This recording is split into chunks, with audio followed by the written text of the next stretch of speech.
name is Dr. Christian Seberino. I work with RestonLogic. RestonLogic is a cloud, blockchain, and data engineering company. I'm going to be discussing private blockchains. So what is a private blockchain? A private blockchain is a variant of public blockchains with some of their properties, but not all of them. So examples of public blockchains are the Bitcoin and Ethereum systems.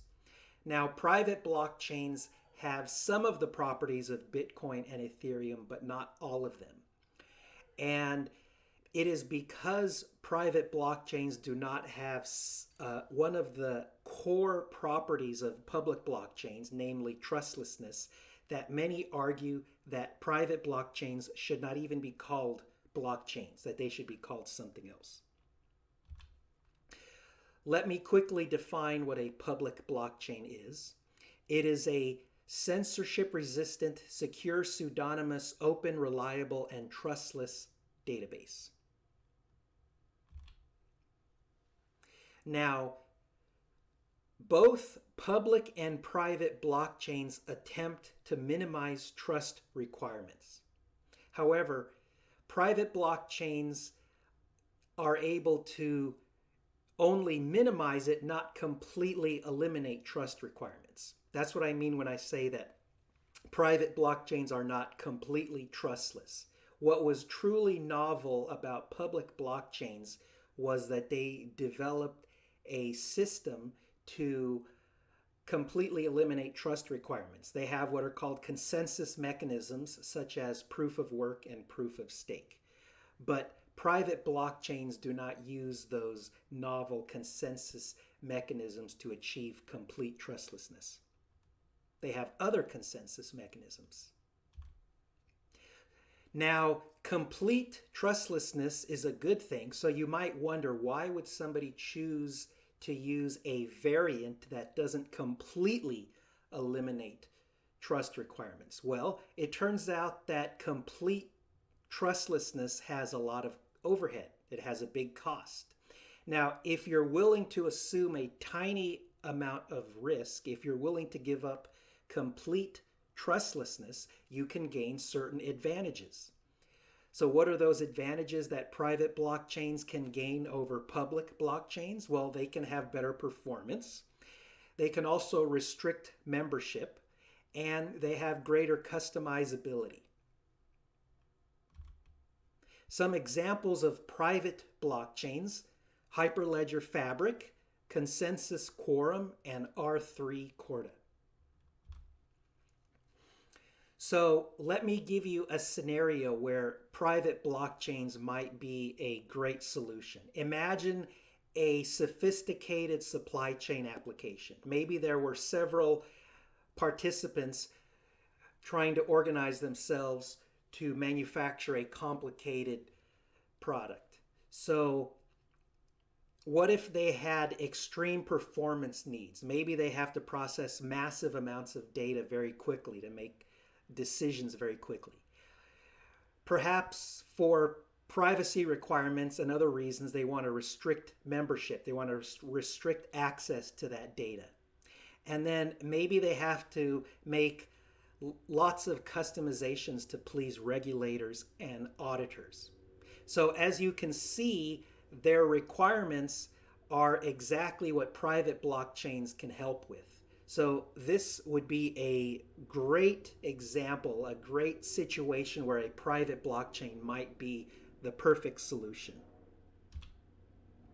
Now, let me quickly address how private blockchains minimize trust requirements.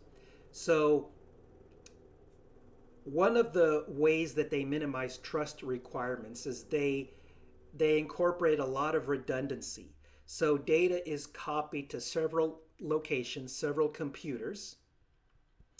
Also, private blockchains maintain complete secured histories. Often, traditional databases will only keep the latest version of data, not necessarily all previous versions, not necessarily snapshots for all previous times, whereas that is the case with private blockchains, and that increases security. Also, private blockchains have decentralized administration. In a traditional database system, you might have a database administrator who can make changes at will to your data, whereas with a private blockchain, you might have something like a voting mechanism. So all of the participants have to agree before the data can be updated, before it can be changed. And so that distributes power. That helps to minimize trust requirements. Now, you might think that private blockchains are very mysterious and hard to understand and confusing. So let me try to make it more concrete. Let's build a private blockchain with a tool that you might be very familiar with. So Git is the most popular source control system. A lot of programmers and developers use it to manage source code, to distribute source code amongst developers. So you can create a private blockchain with Git. Let me show you how. So first of all, let's analyze what Git already provides for us. So notice that Git already provides redundancy, right? The way that Git works is that everybody gets their own copy of data, and that their copy is on their own computer, and so the data is distributed geographically. It's on different computers, and that increases security and also minimizes trust requirements. Furthermore, Git maintains complete secured histories. So if you've used Git, you know that you have the current version of the program, of the source code, but you can also access versions for all previous times, which is exactly what we need to build a private blockchain. All right, so what would we need to add to Git in order to be able to rightfully say that we've created a private blockchain? Well, the way that Git works is that anybody can add changes.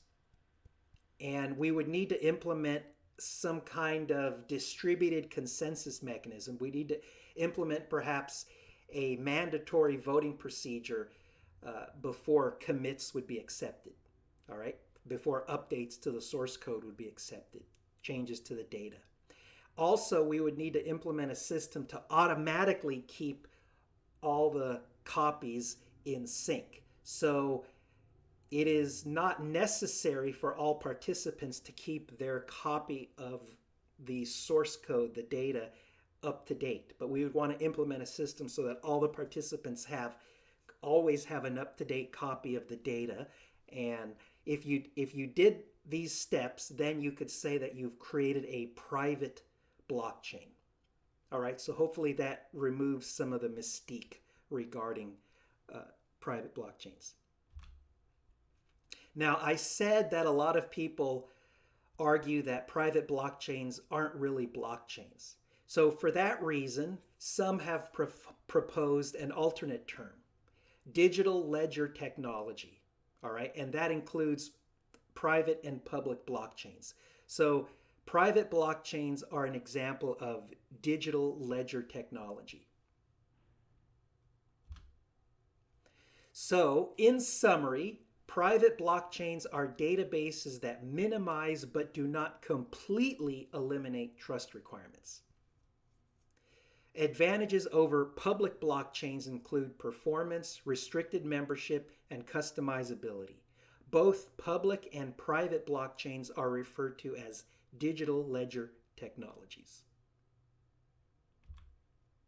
Once again, my name is Dr. Christian Seberino, and feel free to contact me if you have any questions.